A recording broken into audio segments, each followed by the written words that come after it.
ای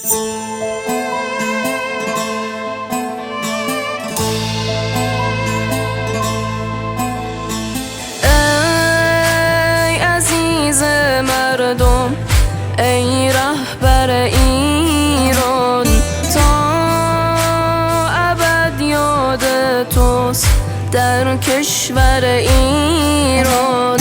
این وداع ما نیست، آغاز دوباره است.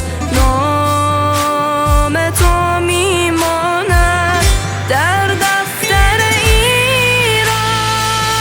باید برخاست با آنکه داغ تو طاقت فرساست، اما یاد از نور راه فرداست. فردای این کشور در دست ماست.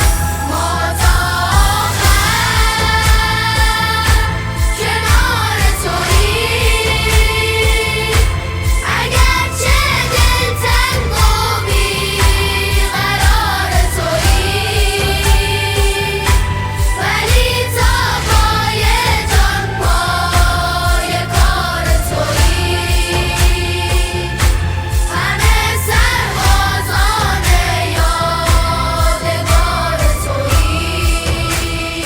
ما به یاد ما کن همراه شهیدان، با تو بیعت کردیم ای رهبر ایران.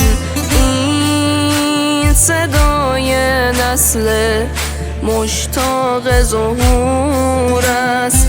ما